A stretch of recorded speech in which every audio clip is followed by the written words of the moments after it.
On est toujours dans cette série essentielle où on revient aux bases, mais ce n'est pas seulement les bases, c'est le moteur de la vie chrétienne.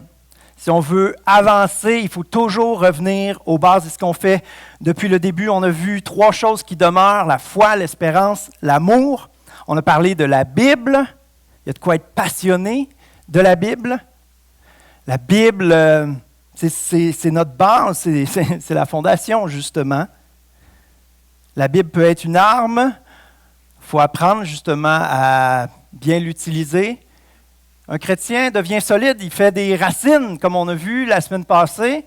Un arbre avec des racines, s'il entend parler de la Bible et ressent que c'est une arme, il n'est normalement, moindrement qu'il est solide, pas trop affecté. Mais au contraire, ça le pousse à faire des recherches, à approfondir, à grandir, à progresser encore plus. Depuis la semaine passée, on parle d'être un disciple, on a parlé de faire des fondations. Bien sûr, on parle de Jésus qui est le roc sur lequel nous devons construire nos fondations. Un disciple est appelé à faire des racines. Et ce matin, on va voir un disciple. On va revenir aux disciples de Jésus dans les évangiles. Première caractéristique qu'on peut voir, c'est ce que Jésus dit aux disciples. Il va dire ça à Pierre et André dans Matthieu 4, 19. « Suivez-moi ». Dans Matthieu 4, 9, 9, il le dit à Matthieu, « Suis-moi ». Dans Jean 1, 43, il va dire à Philippe, « Suis-moi ». Les disciples, c'est les personnes qui ont répondu à l'appel de Jésus, à le suivre, qui ont tout quitté, puis qui ont décidé de suivre Jésus. Ce matin, je vais commencer avec le point qu'un chrétien et un disciple, c'est indissociable. C'est indissociable. Premièrement, c'est quoi un chrétien? Un chrétien, c'est quelqu'un qui a cru avec humilité à Jésus, qui a reconnu que Jésus, c'est un sauveur, pas juste un sauveur parfait. Un sauveur parfait. Et il l'a accepté pour sa vie. Rappelez-vous de ce sauveur parfait. Sauveur parfait. On se souvient de ce mot-là. Ensuite, le chrétien, chrétien, hein, Jésus-Christ, en anglais, dit Christian, Christ, c'est quelqu'un qui s'identifie à Jésus, à Jésus-Christ. Je suis un chrétien. Ça, on appelle ça la conversion. Voici, je suis un chrétien. Au baptême, c'est ce qu'on fait. Hein? On déclare publiquement devant Dieu, devant tout le monde, qu'on est chrétien. Le baptême, c'est aussi un engagement. Mon ancien moi est mort et enterré. Maintenant, je veux vivre pour Jésus. C'est un engagement à vivre pour Jésus, à suivre Jésus. Donc, maintenant, c'est quoi un disciple? Un disciple, c'est quelqu'un qui le fait. Il a dit, je m'engage envers Jésus, je veux suivre Jésus. Alors, il le fait. Il suit Jésus. Alors, on fait toutes sortes de choses. Il y a le service, il y a la mission. Juanita, dans le témoignage, parlait qu'on a différents rôles. On est enfant, on est frère, on est ami, on est collègue, on est grand frère, grande sœur, frère, sœur dans le Seigneur. Alors, on fait toutes sortes de choses, mais ça, c'est nos missions, c'est nos rôles sur la terre. On est appelés à être des pères, des mères avec un cœur selon Dieu, des enfants qui honorent leurs parents avec un cœur selon Jésus. On est appelés à briller autour de nous, mais ça, c'est toutes des missions sur la terre. Un chrétien, son identité, c'est dans son éternité, pas juste dans son passage terrestre. Ça, c'est des missions, des défis, c'est des tâches que Dieu nous confie, mais notre identité véritable, elle est éternelle. C'est pourquoi qu'on peut lire dans Romains 12, versets 1 à 2. « Frères et sœurs, puisque Dieu a ainsi manifesté sa bonté pour nous, il fait allusion à la croix. Je vous invite à vous offrir vous-même en sacrifice vivant qui appartient à Dieu, qui lui est agréable. » C'est là le véritable culte conforme à la parole de Dieu. C'est le culte logique, c'est la réponse logique.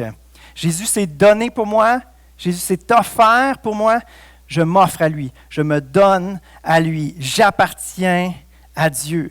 Le chrétien, c'est ce qu'il fait, il se donne à Dieu. Et comment faire autrement? j'ai dit tout à l'heure que notre Sauveur est parfait. Et c'est lui qui nous appelle à le suivre. Il est toujours parfait. Pourquoi on a de la misère? Pourquoi on a de la misère, effectivement? Est-ce que... on vient de vivre une retraite extraordinaire et on avait dans ce groupe-là des gens qui sont chrétiens depuis des décennies, mais il était à une retraite qui s'appelle Vraiment libre. Pourquoi il était là? Franchement, celui que le Seigneur libère est vraiment libre, toutes choses sont devenues nouvelles. Pourquoi ils sont là? Parce qu'ils suivent Jésus, qui n'était pas rien que le Sauveur parfait pour les libérer de la condamnation éternelle, mais qui continue d'être le Sauveur parfait qui guérit, qui restaure, qui libère. À la conversion, on est revêtu de Christ. Toutes choses sont devenues nouvelles en esprit. Mais notre âme, notre intelligence, il y a du travail à faire. Et Dieu peut le faire seulement dans ceux qui décident de le suivre. Le chrétien reste tellement limité s'il reste là. On entend souvent cette expression-là, « Moi, je suis un pécheur sauvé par grâce ». Tu n'es plus un pécheur, tu es un saint. Tu es déclaré pur, tu es le temple du Saint-Esprit. Tu ne peux plus t'identifier comme un pécheur. Le Saint-Esprit n'habiterait pas dans un pécheur. Tu étais un pécheur. Maintenant, tu es un saint, sauvé par grâce, purifié, rempli du Saint-Esprit. C'est vrai que tu es encore dans un corps où le péché est attaché à toi, que ton intelligence est encore affectée par tes imperfections, par tout ce que tu as pu subir dans ta vie. Ton âme est encore affectée par tout ça. Mais ce n'est plus ton identité. Si vous avez accepté Jésus-Christ comme votre sauveur, vous n'avez pas besoin d'être ressauvé en permanence. Il vous a sauvé. Vous avez une nouvelle identité. Sauf qu'il reste du travail à faire. Il reste du travail à faire. Le Seigneur peut le faire seulement si on continue de marcher avec lui. C'est une évidence si on a réalisé que ce sauveur-là est parfait. Un disciple partiellement engagé, c'est tout simplement quelqu'un qui n'a pas compris que le sauveur est parfait. Mais pour le comprendre, il faut le vivre. Il faut l'expérimenter. Ça ne peut pas se limiter à quelque chose qu'on comprend. Il faut le vivre, il faut l'accepter, le recevoir. Plus on le reçoit, plus on l'expérimente, plus on peut le comprendre. Plus on vit en fonction de ça. Et plus il continue de le faire. Et toute notre vie, on progresse comme ça. Si on suit Jésus. Si on continue de marcher avec le Sauveur parfait, qui ne veut pas juste nous sauver de la condamnation, de la culpabilité, nous donner l'étiquette pour le ciel, qui veut nous sauver de toutes nos misères. Nous libérer de toutes les dépendances, les esclavages. Ça prend dans le cœur du chrétien une sainte insatisfaction.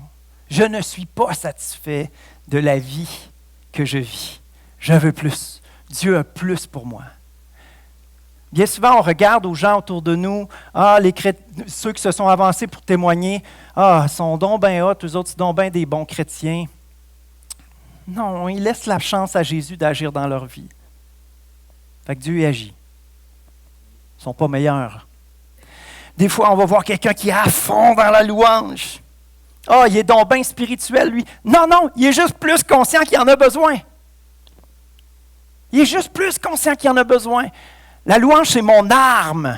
Souvent, je me rappelle de ça. C'est mon arme. Je suis dans la tristesse, je suis abattu. La louange, c'est mon arme. Dans la présence de Dieu, je suis fortifié. Je retrouve la joie, je retrouve la paix. Je suis aimé du Père. C'est pas parce que je suis mieux, au contraire, je suis conscient que je suis misérable. Alors, quelqu'un qui regarde, puis va trouver hyper spirituel, quelqu'un qui est à genoux devant tout le monde, il n'est pas plus spirituel, il a juste plus conscience en ce moment qu'il est misérable et qu'il a désespérément besoin de Dieu. Quand on se compare, c'est pas vrai qu'on se console, on se complexe. On pense qu'on n'est pas à la hauteur, on pense que les autres sont mieux que nous. Jésus est bon. J'ai terminé la liste de ceux qui sont bons. Et s'il y a du bon, c'est parce que le pas bon, Jésus l'a enlevé puis a pris la place. On est des créatures merveilleuses, mais on est des créatures. C'est lui qui nous a créés. Et c'est lui qui sait comment faire pour faire sortir le meilleur de ça, pour restaurer, pour guérir, pour libérer, pour qu'on puisse vivre avec cette dignité, justement de saint, de prêtre, de prophète, de temple du Saint-Esprit, de créature merveilleuse qui veut utiliser de façon extraordinaire des cadeaux de Dieu sur cette terre. Je reprends encore les mots d'un témoignage qui a été donné. Des cadeaux de Dieu, chéris du Père. Qu'humainement, on n'est pas capable d'accepter ça. Ah, moi, je suis ordinaire, je suis tellement rien. OK, humainement, mais aux yeux de Dieu, lui, il en pense quoi?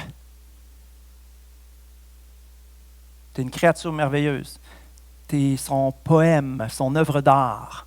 Mona Lisa, tu n'arrives pas à la cheville. Elle vaut combien de centaines de millions? Un Van Gogh? Hein?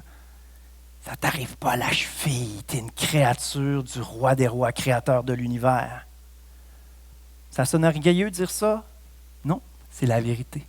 Et quand ça rentre dans le cœur, tu n'as plus besoin de te valoriser humainement. C'est là que tu peux devenir un véritable serviteur qui n'a absolument pas besoin d'être regardé par les autres parce que je suis regardé par lui. Aimé de lui, estimé de lui. Ne pas marcher avec Jésus, c'est un non-sens total. Quelqu'un viendrait vous voir et dirait « Moi, je suis un investisseur incroyable. Si tu me confies 2 piastres, ben, je vais tout de suite te donner 500 000, puis ton 2 piastres, il va progresser de 100 000 à chaque jour. Est-ce que vous lui donneriez? »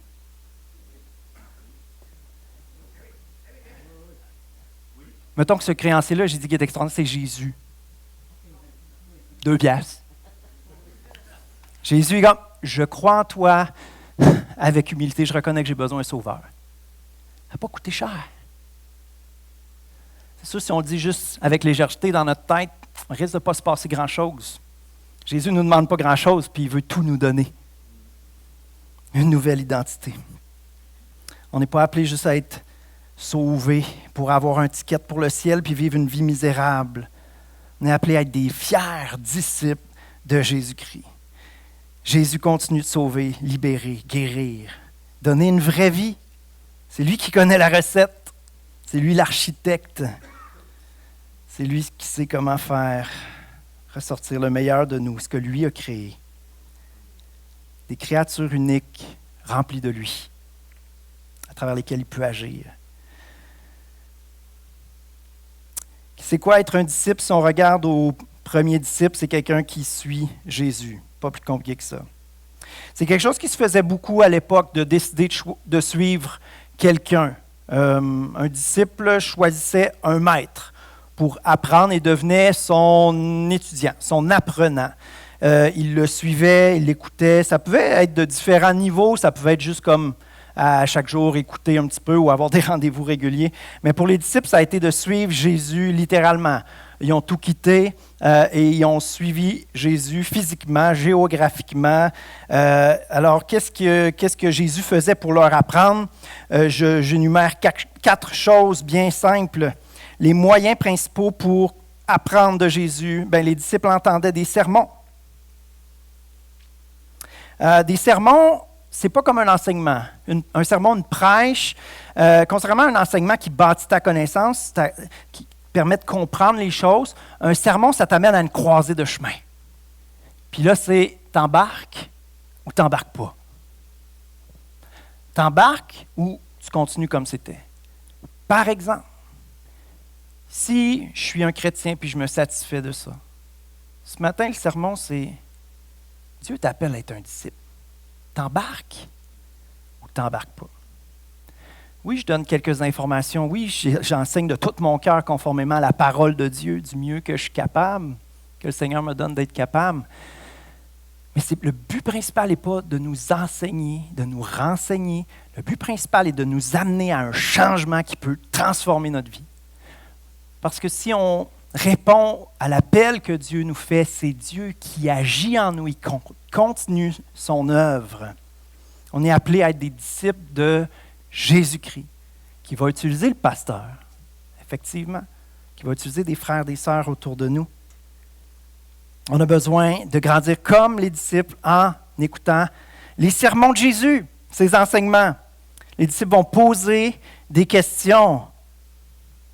Les disciples voyaient Jésus à l'œuvre, alors ils apprenaient beaucoup en le voyant à l'œuvre. Jésus devient l'exemple parfait, le modèle suprême. Ils sont en service aussi. Il va dire, allez distribuer les pains. Donc, c'est comme si les pains et les poissons multipliés, ils vont participer. Donc, ils vont voir comme en première loge Dieu qui agit. Aller préparer le souper de Pâques, aller chercher un âne. Jésus va donner toutes sortes de missions comme ça. Il va aussi les envoyer 2 par 2. Aller guérir le malade, chasser les démons, annoncer la bonne nouvelle. Jésus enseignait en étant un modèle. Il enseignait avec ses mots, il enseignait aussi avec ses actions. Et nous? Et nous, on ne voit pas, alors qu'on est à la shop ou dans notre bulldozer ou dans notre classe avec les enfants, Jésus passer puis dire « Hey, suis-moi! » OK, ciao les enfants, je m'en vais suivre Jésus. Non. Il n'y a personne que c'est comme ça que ça se passe. Jésus est comme plus là en chair et en os. Donc pour nous, ça ressemble à quoi? Jésus n'est pas là en chair et en os, mais il est là en esprit. Donc, nous, on est appelés à suivre Jésus par l'Esprit de Christ qui habite en nous. Donc, on peut s'identifier aux disciples, à leur démarche, à leur apprentissage. On a beaucoup de contre-exemples des disciples. Donc, ce n'est pas trop complexant de se comparer à eux, mais on apprend beaucoup d'eux.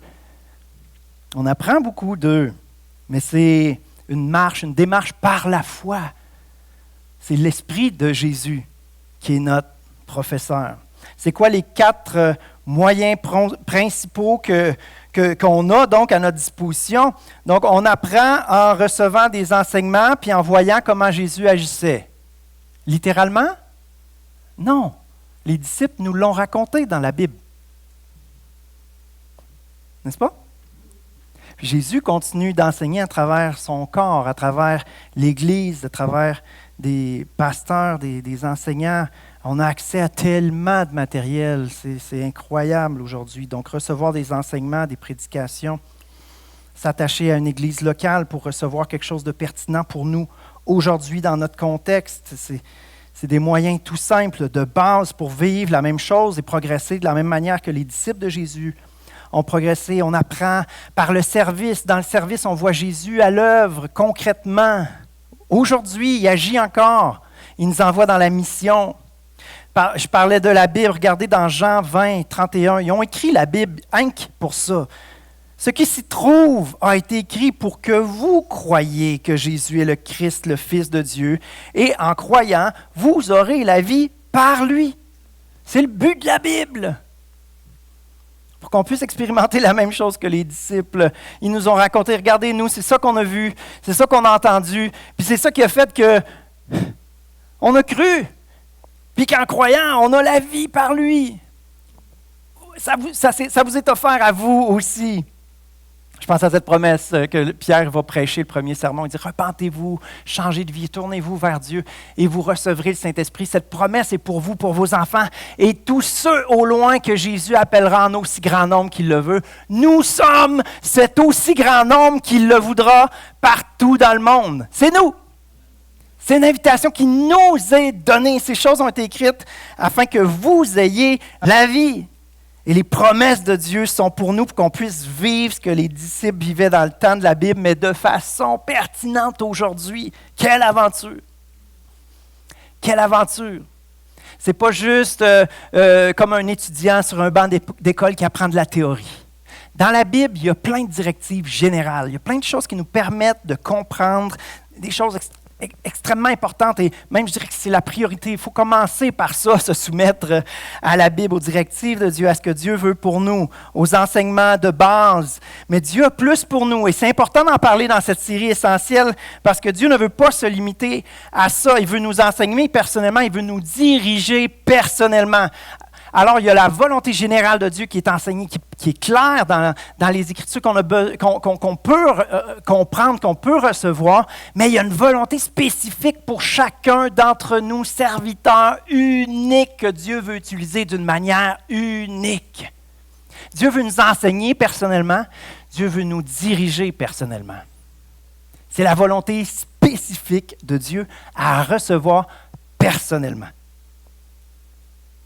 Personnellement. C'est pour ça qu'on est une nation de prophètes, une nation de personnes qui peuvent recevoir de Dieu des enseignements pour nous-mêmes et recevoir des directions de Dieu pour nous-mêmes, les priorités de Dieu pour notre vie, des principes de Dieu pour nous protéger, pour notre vie personnelle. Il y a plein de lois dans la Bible. Sous la grâce, il n'y a plus toutes ces lois, mais il y a des principes. Le Saint-Esprit a des principes pour nous. Encore là, dans la Bible, il y a des principes généraux auxquels il faut se soumettre. C'est juste que Dieu nous a créés. C'est comme le mode d'emploi. Je vous ai créé, c'est de même que ça va bien marcher. Faites-le ou pas, mais si vous vous obstinez, si vous faites à votre tête, ça ne va pas bien aller. C'est à nous de nous soumettre ou pas. Mais il y a aussi des principes que le Saint-Esprit nous inspire de façon spécifique, de façon précise. J'avais déjà donné l'exemple d'une directive spécifique. Dieu, c'est vraiment un coach de vie pour tous les aspects de notre vie. C'était un ami qui avait eu une chirurgie, qui était assis, un ami de 75, 80 ans. Dans ce temps-là, il y avait la mentalité que quand tu es malade, là, tu te reposes. Tu sais. Mais en fait, la science nous a démontré que quand tu as une chirurgie, il faut que tu te lèves vite, sinon ça va partir, tu vas faire des cailloux là-dedans. Tu sais.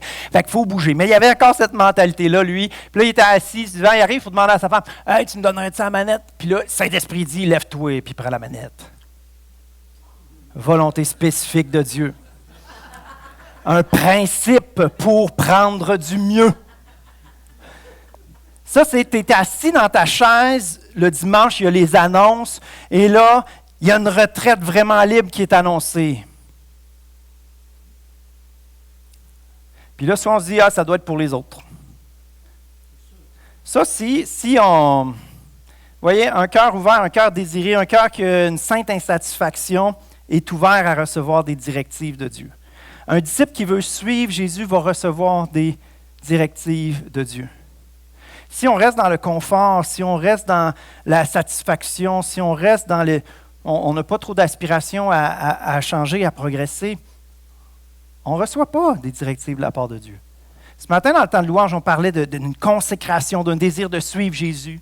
Et après ça, on a parlé du Saint-Esprit, cette puissance pour être des témoins. Si je n'ai pas le goût d'être un témoin, si je suis bien heureux tout seul avec ma vie chrétienne, faut-tu bien me dire pourquoi je recevrais une puissance pour être un témoin? Pourquoi? Si je n'ai pas l'intention d'utiliser ce que Dieu veut me donner, pourquoi Dieu me le donnerait?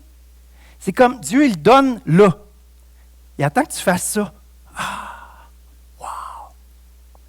Puis souvent, quand on est satisfait d'être un chrétien et qu'on refuse, néglige d'être un disciple, on se prive de tellement de bénédictions parce que le Sauveur a bien plus qu'un ticket pour le ciel à nous donner. Sur la croix, il n'est pas mort juste pour notre culpabilité générale qui fait qu'on ne peut pas aller au ciel. Il est mort pour toutes nos bêtises. Il faut élargir notre concept du péché. Imperfection, ça fait partie de péché. Imperfection. Je ne sais pas si vous comprenez, on a tendance à penser que les péchés, c'est des mauvaises actions. Pas juste ça. Imperfection, erreur, gaffe, niaiserie, tout. Jésus est mort pour toutes nos bêtises. Tout ce qui fait qu'on s'affecte les uns les autres. Au paradis, on ne pilera jamais sur le pied de quelqu'un, vous comprenez? Jésus est mort même pour nos niaiseries, nos gaffes, puis tu sais, surtout nos défauts de caractère, il est mort pour toutes nos faiblesses, puis Mais il faut désirer le laisser nous mettre le doigt dessus, démasquer ce que le diable a réussi à faire pour qu'il puisse le remplacer. Parce que lui veut. Ça exige de courageusement regarder à soi-même en tant qu'être humain pour comprendre qu'est-ce qui est imparfait en nous. Et c'est là qu'on peut le remettre au pied de la croix, puis recevoir ce que Dieu veut. Si on vit dans une espèce de foi mystique, que toute chose est devenue nouvelle, c'est plus moi qui vis, c'est Christ qui m'en vit en moi, mais en étant statique et non pas en suivant Jésus avec ce désir-là de recevoir sa direction toujours plus, être travaillé toujours plus. Je vous dis, c'est pas ça la vraie vie chrétienne. La vraie vie chrétienne, c'est d'avoir été sauvé par un sauveur parfait, qui a une vie parfaite pour nous, dans laquelle il faut embarquer et progresser toute notre vie, jusqu'à temps qu'on se retrouve au ciel dans sa présence. Et là, ça va être vraiment parfait. Mais la vie chrétienne, ce n'est pas une salle d'attente avec un ticket pour le ciel dans les poches. Non, c'est une vie abondante, une vie d'aventure, une vie par la foi, une vie à marcher par l'Esprit. C'est toutes des synonymes, ce que je vous dis en fait. Toutes des expressions qu'on trouve dans la parole de Dieu. Marcher par l'Esprit. C'est intéressant. Suivre Jésus, c'est marcher à la suite de Jésus. Se laisser diriger par le Saint-Esprit, l'Esprit de Christ qui habite en nous, c'est marcher par l'Esprit. Donc, très, très, très semblable. On peut s'identifier aux disciples qui, lui, le suivaient physiquement, mais qui, après l'ascension, Jésus leur a donné son esprit pour qu'ils apprennent à marcher par l'Esprit. Suivre Jésus. Suivre Jésus, c'est tout quitter. C'est rien de nouveau ce que je vous dis, c'est le premier commandement. Tu aimeras le Seigneur de tout ton cœur. Qu'est-ce qu'il y a dans notre cœur? Un désir de travailler, un désir d'être un bon parent, d'être un frère, d'être un enfant. C'est tout ça qu'il y a dans notre cœur. Et toutes ces choses-là sont-tu entre les mains de Dieu? C'est-tu pour Dieu que tu le vis?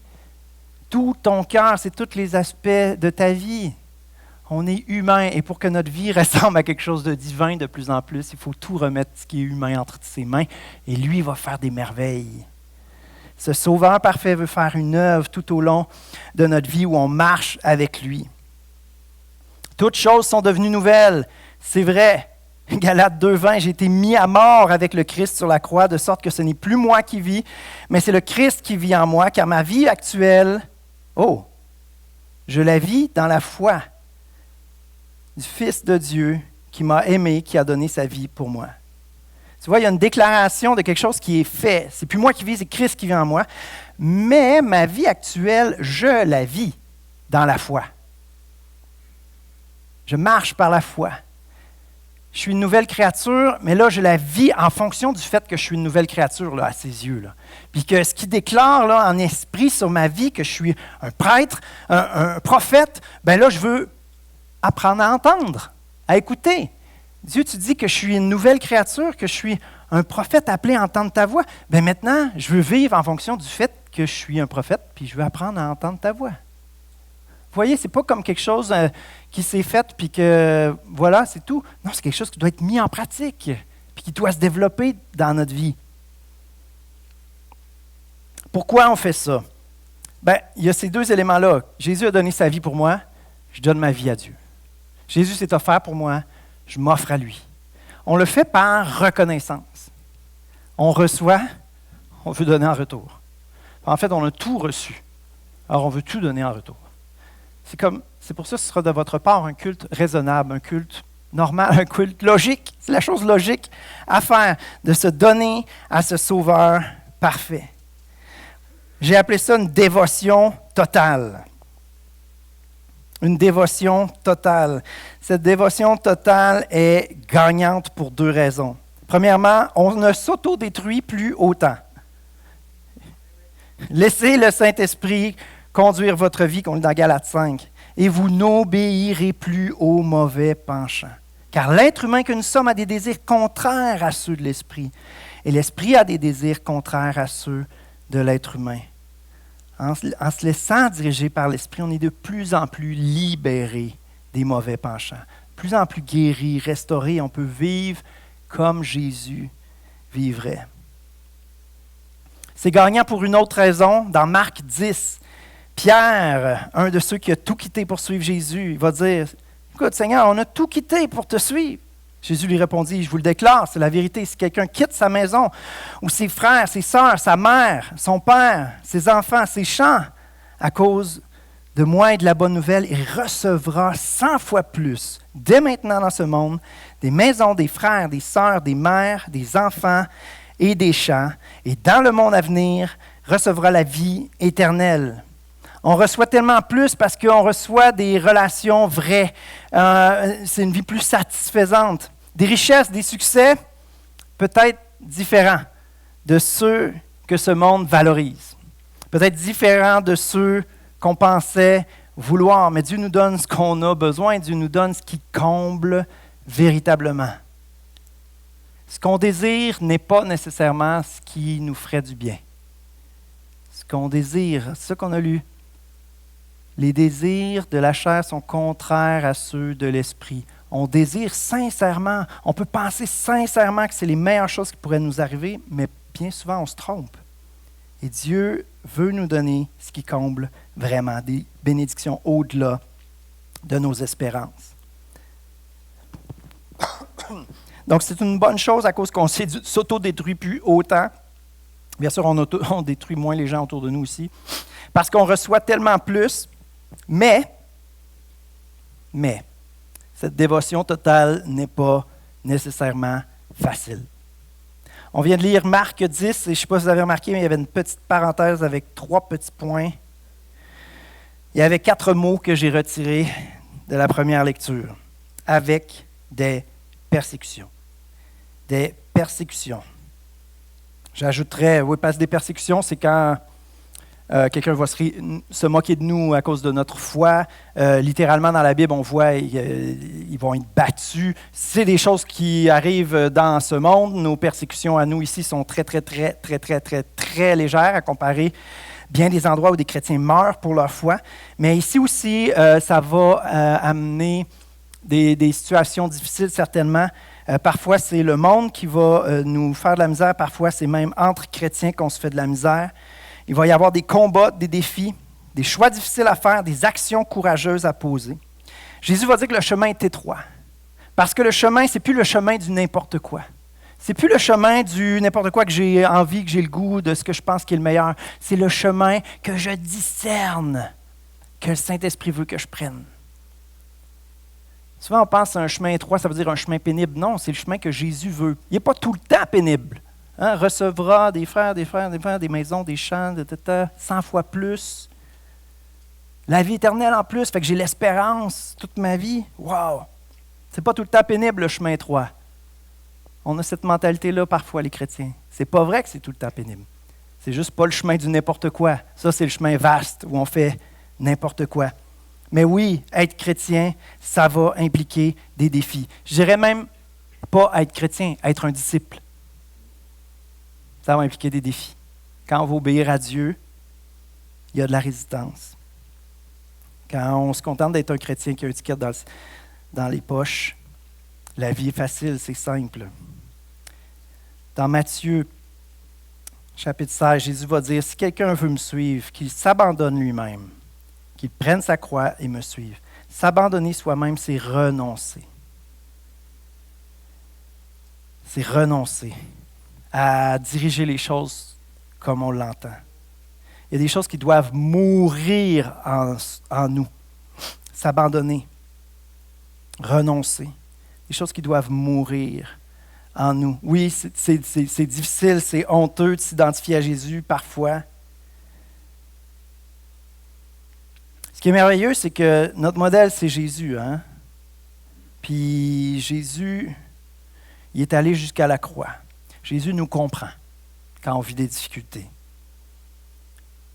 N'est-ce pas? Il est allé jusqu'à la croix. Alors, quelle épreuve on a qui n'est pas à la hauteur de sa compréhension? Jésus a tout subi. Alors, il nous comprend. Puis, il est fidèle pour nous soutenir. Oui, il y a des défis. Mais il n'y a pas de croissance sans défi. Il n'y a pas de croissance dans le confort, dans la facilité. Quand on se conforme à ce qu'il y a autour de nous, quand on rentre dans le bain et qu'il n'y a rien de particulier qui se passe, on ne grandit pas, on ne progresse pas. Ce matin, je nous invite à une décision, à une croisée de chemin. Probablement qu'on se dit tout, « Ah non, je suis un disciple, j'essaye de vivre pour Dieu. » Mais de base, c'est juste un encouragement à se réengager, à se reconsacrer, à lui déclarer de tout notre cœur. Peut-être qu'on l'a fait dans le passé, mais on peut le faire avec plus de profondeur, avec plus de sérieux, avec un désir sincère, plus en connaissance de cause. Je sais que ça risque d'être difficile par moments. En fait, je sais que c'est impossible humainement. Mais on peut s'accrocher à des promesses comme Philippiens 2,13. Agissez pour votre salut. Ça veut dire progresser avec ce sauveur-là qui veut vous sauver, non seulement de la condamnation, mais de toutes vos misères. Travaillez à votre salut, à votre guérison, votre restauration, la transformation. Travaillez à votre salut humblement, avec respect, car c'est qui? C'est Dieu qui agit parmi vous et qui vous donne de vouloir et d'agir selon son projet bienveillant. C'est Dieu qui agit parmi nous. Cette promesse est pour nous qui avons été appelés, nous qui avons répondu. Sauve-moi, Jésus. Sauve-moi. Je veux vivre pour toi. Je vis pour toi. Continue de me sauver, me guérir, me transformer, me restaurer. C'est Dieu qui le fera. Je veux vivre pleinement ce que tu as pour moi. Je demanderai aux musiciens de s'avancer et on va prendre un temps justement de consécration. Seigneur, je veux te connaître. Seigneur, je veux marcher à ta suite. On peut prier ensemble. Seigneur, je veux marcher à ta suite. Je ne veux pas vivre une vie chrétienne confortable, dans le statu quo, dans le cruise control, comme dans une voiture. Non, je veux me laisser diriger par toi. Pas la continuité, je veux l'aventure de la foi. Je veux la vie que tu veux pour moi, Seigneur. Je ne veux pas une vie comme tout le monde. Je veux te suivre, Seigneur, là où tu veux que j'aille. La manière que tu veux que j'y aille. Je veux devenir qui tu veux que je devienne, Seigneur. Toi seul me connais parfaitement et peux me faire devenir celui que tu as en rêve que je devienne. L'homme, la femme spirituelle, solide que tu veux construire, Seigneur. Il n'y a pas de situation désespérée pour toi. Mais tu regardes, tu cherches des cœurs désespérément désireux de te laisser agir en eux. Et c'est notre prière, Seigneur, ce matin. Nous voulons te laisser agir, nous voulons te laisser nous transformer, nous voulons te laisser la place. Jésus, je te suivrai. Jésus, tu m'appelles à te suivre, je te suivrai, je suis là, je veux te suivre.